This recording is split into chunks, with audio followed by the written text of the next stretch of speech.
大家好，我是史怪。孔子當年辦學規模極大，弟子3000，賢人72，而且呢啲弟子係終生追隨孔子。佢同老子帶嘅弟子係流水弟子完全唔同。老子嘅弟子唔追隨老子，有問題嚟問完即刻走人。孔子嘅弟子數量極大，而且係終生追隨。我舉個例子，孔子著名弟子顏淵又叫顏回，佢嘅父親叫顏路，2代人追隨孔子。再比如孔子著名弟子程子，佢嘅父親叫程適，2代人追隨孔子。大家諗下孔子龐大嘅弟子群，大家終生追隨孔子，等於孔子辦咗一個巨大嘅學團，佢嘅經濟平衡點維持呢？要知孔子嘅學費好低，叫速修以上未嘗無悔。古代嘅學費叫速修，乜嘢叫速修？一束乾肉膠咁樣一點學費，孔子就話我從來冇唔教導過佢。要知今日嘅民辦大學全部都係企業家喺度辦，點解經濟平衡無法落實？國立大學地方政府、中央政府每年俾佢數億數十億資金，佢仲收非常高額嘅學費，尚且好難維持大學嘅經濟平衡。孔子學團巨大，終生追隨，學費極低，又冇政府補助，佢點維持經濟平衡？大家要諗呢個問題。而且孔子嘅弟子中國有一個成語叫登堂入室，我哋今日講呢個成語已經完全變咗味啦。登堂入室呢個詞嘅原意係指孔子帶弟子嘅方式，前面仲有2個字叫吉門，乜嘢意思？最好嘅弟子先可以入室同老師討論，聽老師講課，呢啲叫入室弟子。另外大量嘅弟子企喺門外等入室弟子出去傳達，呢啲叫登堂弟子。仲有一群更可憐嘅弟子喺門外企住，唔喺庭堂企住，再由庭堂弟子出去轉達，呢啲叫奇門弟子。孔子咁大嘅一個學團，學費極低，魯國當時唔過8萬人口，佢居然弟子3000，相當於而家辦咗一個在校生數10萬嘅大學，佢點維持經濟平衡？大家再諗一個問題，孔子收弟子3000，賢人72，乜嘢叫弟子3000？乜嘢叫賢人72？所謂弟子3000，就係普通老百姓嘅貧寒子弟；所謂賢人72，就係貴族子弟。我喺前面講過，古代係世卿世禄制度、世襲制度，平民弟子讀書再好，你亦都唔可能做官。所謂學而優則仕，只對貴族子弟有效，呢啲叫賢人棄殺。咁嗰3000平民老百姓弟子點解要跟住孔子學習呢？佢學得再好，亦都做唔到官。佢學乜嘢？學一門謀生手藝。而當年最大嘅謀生手藝係乜嘢？喪葬埋人。所以孔子曾經俾佢嘅著名弟子子夏講過一句話，佢話：汝為君子愚，唔為小人愚。話你係君子愚，唔好做小人愚嘅事。可見孔子好清楚咁將佢嘅弟子分咗2類，一類係貴族子弟君子愚，一類係平民子弟小人愚君子。愚學而優則仕，小人愚學一門手藝謀生。而當年最大嘅收益係乜嘢？喪葬文化。要知古代平均人類嘅壽命只有唔到39歲，死人嘅時候不斷發生，嗰個時候生育量好大，死亡量好大，所以古人又將喪葬文化做得非常複雜。孔子又將喪葬文化嘅複雜過程一輪化，導致普通老百姓屋企死咗人，唔揾孔子，死人都埋唔到土裏去。因此孔子學團生意紅火。大家要知，老子喺佢嘅《道德經》裏面用過一個詞叫出生入死。我哋今日呢個詞彙嘅含義已經變成視死如歸嘅意思，搞錯咗。老子係話出生入死呢個詞嘅含義係人一出世就朝死地裏跑，叫出生入死。我哋點知佢係呢個含義呢？因為老子喺後面隨後就跟咗一段話，佢話：生之徒十有三，死之徒十有三，動之於死地。幼時有三，佢話人一出世就往死地裏跑，真正生落嚟能活嘅10個只有3個。然後話死徒十有三，就係剛一出世10個細路就有3個細路死咗。古代冇消毒方式，一剪臍帶破傷風感染10個，死咗3個，仲有3個應該能活，但佢卻動之於死地。乜嘢意思？文明人要喺社會上爭功名，比如參軍打仗，呢啲叫動之於死地。所以古人壽命極短，死亡事故又極多，因此喪葬文化又非常興盛。同時於是孔門生意紅火。我再舉個例子，你翻開《論語》第一段話，有一句叫學而時習之，不亦樂乎？我哋過去點解釋呢？話邊學習邊複習，所以好快樂搞錯咗。邊個複習會快樂？複習係個最枯燥嘅事，係將習呢個字解讀錯咗。大家睇下習呢個字嘅甲骨文，佢上面畫一對鳥嘅翅膀，底下畫一個目標符號，呢個字就係習呢個字繁體字嘅來源。佢係乜嘢含義呢？佢係細鳥最初長到羽毛剛剛豐滿嘅時候，由老鳥帶領佢練習飛行，指定一個目標，練習飛行叫習，可見習呢個字係乜嘢意思？實習見習嘅意思。所以孔子講學而時習之，不亦樂乎，係指邊學習邊實習，邊埋人邊掙錢，所以不亦樂乎。我哋除咗講呢啲以外，我哋係有鐵證嘅。我前面講孔子嚟到齊國，曾經俾齊國國君齊景公睇好，齊景公認為孔子呢個人好得，於是諗重用孔子。結果齊景公嘅宰相晏嬰史稱晏子係中國諸子百家兒子，阻擋晏嬰。點解阻擋？實際上記錄咗晏嬰一段話講：孔儒之流從喪歲哀，破產厚葬唔可以為俗。講孔子呢個人特別愛將喪葬文化做得好複雜，以至於普通老百姓屋企死咗人，埋一個人，將屋企都搞破產。講國君你想富國強兵，佢俾你將家家都搞破產咗，你點富國強兵？呢個係後來齊景公最終冇任用孔子，重用孔子嘅原因。我哋再睇一個證據。孔學當年嘅一個重要對立面就係墨家。墨子曾經提出儒家學說有4項足以喪天下，其中就有一項叫厚葬久喪，重為棺槨，多為一層。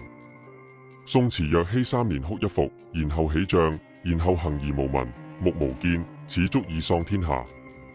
意思係講儒家學說厚葬文化，棺材都要2層，一層棺一層槨。衣服實用品都要陪葬，送死就好似走到遠方遠西一樣嘅複雜埋葬嘅過程。光哭泣就要3年，年輕人冇人扶都企唔起身，唔俾個拐杖都行唔到路。送葬期間3年期間耳無聞目無見，乜嘢事都做唔到。墨子講此足以上天下，可見墨子亦都認為孔子當年將喪葬文化搞得極複雜，而且通行魯國，通行天下，係一個足以上天下嘅劣跡。我哋由此可以睇出，講孔子當年辦學相當於辦咗一個喪儀記校同喪葬公司。我哋今日仔細分析，佢係成立嘅。大家注意我嘅意思，我唔係講孔子想發財啊，孔子亦都絕唔係個求利之徒。但孔子辦追隨弟子大學，佢必須解決經濟平衡問題，而且佢嘅學生中絕大多數係小人魚，讀書係唔可能做官嘅，憑乜嘢追隨佢？我哋通過呢啲嘢推理，尤其於老先生講佢辦咗喪儀記校同喪葬公司，至少喺某種程度上相當合理。呢一段中，先生從遺骨派劉啟玉先生嘅考據出發，俾咗我哋一個了解孔子辦學與經商一體化嘅視覺，並且通過層層分析同引經據典，說明咗呢個視覺嘅成立性。接下來，先生將繼續將孔子政治志向同政治成果為我哋一一展示。我哋再睇，但凡研究孔子生平嘅學者一致承認孔子係中國歷史上辦咗一個最成功在野黨並最終取得執政地位嘅政治人物，呢一點學界係冇爭議嘅。孔子曾經留下話講：苟有用我者7月而已，可也3年有成。7月嘅意思就係1週年嘅意思。邊個國君要重用我，我用1年時間就可以俾你國家富強，3年就可以俾你恢復東周狀態。可見孔子嘅志向如佢所講，如有用我者，勿其為東周乎？呢個先係佢嘅真正志向。咁孔子辦學相當於辦咗一個組織嚴密嘅在野黨，而且最終取得執政地位。呢個喺中國歷史上係唯一一個在野黨取得執政地位嘅先例。大家要知，喺古代，學團轉化為政團係非常常見嘅事，因為喺古代人哋冇結社自由，唯一可以結社嘅方式就係組成學團。因此古代學團通常會慢慢咁轉化成政團。我舉個例子，比如麥加，大家知我哋下一次講課會講諸子百家集，要我而家只係稍微提下麥加。講起麥加學團，佢嘅一個基本理論之一10項理論裏面有一項叫非攻，佢反對戰爭，但係麥加學團由於佢哋麥加主要係代表手工商業者，所以製造工程器械嘅能力只有麥加學團有。於是麥加學團喺戰國初中期都係重要嘅一個參與戰爭嘅政團組織。麥加學團後來形成強大嘅政治組織力量，叫赴湯蹈任死。不選中就係俾佢嘅學團去赴湯蹈火，參與戰爭，冇任何一個人轉一下腳後跟逃跑。呢啲係麥加，大家再睇西方都係咁。古希臘著名哲學家畢達哥拉斯，我前面喺講西方哲學嘅時候提過，佢同佢嘅學團主政古希臘一個城邦叫可羅頓嘅政權，竟然達20年以上。據講畢達哥拉斯就係喺政爭中喪命，可見喺古代中外皆然學團好容易轉化為政團啊，呢個係第一點。第二，大家要注意孔子嘅呢個轉化為政團嘅學團，佢係有自己嘅政治綱領嘅，佢嘅政治綱領叫克己復禮，佢係有自己嘅價值理念嘅。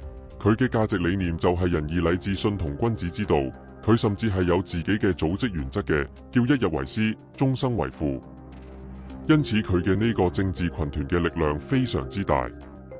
所以大家注意史書記載韓非子記載儒分為8，就係孔子死咗以後，儒家學團亦即係儒家政團分裂為8塊，但係仍然保持巨大嘅社會政治力量。呢個就係點解秦始皇要焚書坑儒嘅原因。你仔細讀下史記，騙秦始皇嘅人唔係儒生，全部係方士。咁秦始皇點解要去活埋儒生呢？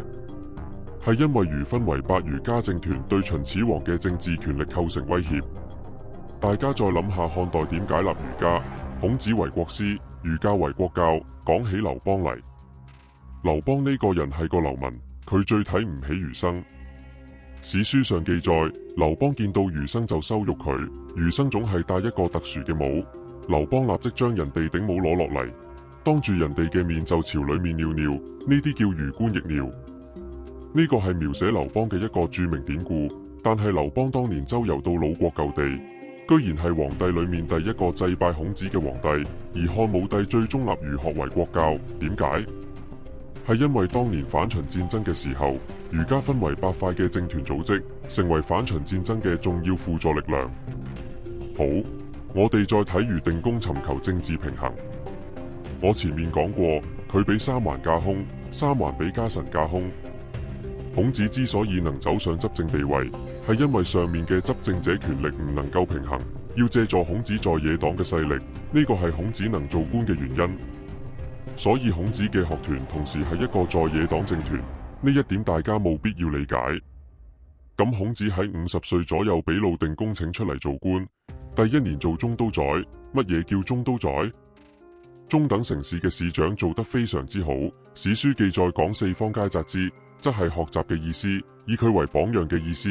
四面八方都得學習孔子當市長嘅管理方式。隨後升任司空，亦即係魯國工程部部長。再隨後升任大司寇，相當於今日最高法院院長。叫定公14年，由大司寇行攝像，是就係最高法院院長兼國務院總理。咁我哋下面睇我哋對孔子嘅生平做一個總結。我講孔子從教從商，從政於一體，且一石三鳥，處處得手，無不達到極致，可謂身手不凡。呢句話乜嘢意思呢？大家要知，你任何一個人將呢3件事從教從商從政，你都做到極致。你只要做成呢其中嘅一件，你做到極致，你都會名垂青史嘅偉人。比如你從教做到美國哈佛大學，美國哈佛大學係民辦大學，比美國仲早喺美國文化嘅奠定上起到好大作用。你從商，你超過喬布斯，超過比爾蓋茨。你從政，你做到。國務院總理要知，中國古代文人做官，你最高只能做到宰相，你總唔能做國君做皇帝啩？因為國君同皇帝係血緣世襲，因此中國古代文人做官最高只能做到宰相。請大家睇孔子，佢辦學弟子3000，賢人72，相對於魯國8萬人口，佢相當於而家辦咗一個在校生，幾10萬嘅大學校，而且有教無類，開啟文字，對中國文化嘅影響遠大於哈佛大學對美國文化嘅影響。